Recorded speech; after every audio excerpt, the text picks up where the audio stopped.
তো আসসালামু আলাইকুম বন্ধুরা। তো আমরা আজকে হচ্ছে সিম আর কি রান্না করব। তো আমাদের গাছের সিম আর কি। তো সিম আর হচ্ছে এগুলো হচ্ছে সিমের বিচি। তো অল্প কয়েকটা সিম দিয়েছি আর সবগুলো হচ্ছে সিমের বিচি। তো এখানে দিয়েছে হচ্ছে রসুন বাটা। এখন দিয়ে দিব পেঁয়াজ কুচি।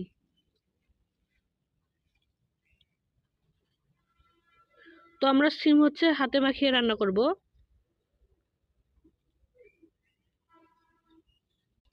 এখন দিয়ে দিব শুকনো লঙ্কা বাটা, দিয়ে দিব হলুদের গুঁড়া পরিমাণ মতো,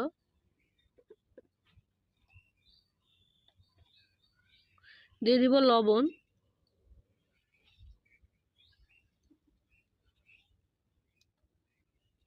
দিয়ে দিব তেল। এখন আবার সুন্দর করে সব হাতে মাখাবো। তো হাতে মাখিয়ে রান্না করা তরকারির কিন্তু সেই স্বাদ। তো দেখেন তরকারিটা মানে রান্না নাই করতে কালার অনেক সুন্দর আসছে।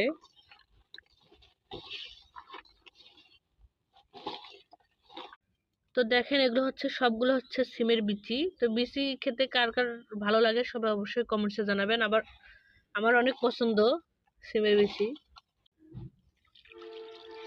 তো আমাদের বাসা হচ্ছে আমার ছোট বোন আসছে, তার জন্য আর কি রান্না করতেছি সকালের খাবার।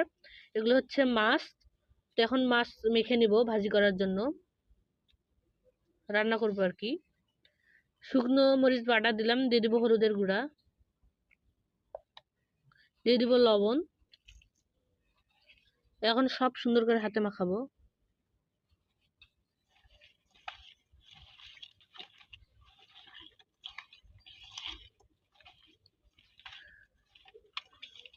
আর এগুলো হচ্ছে মিষ্টি কুমড়ার আগাডোগা আর কি। তো এগুলো হচ্ছে ভাজি করব। তো আমাদের সকালের খাবার আজকে হচ্ছে সিম ভাজি, মাছের ভুনা আর কি, আর হচ্ছে শাক ভাজি। তো আমাদের সকালের খাবার হচ্ছে এগুলো।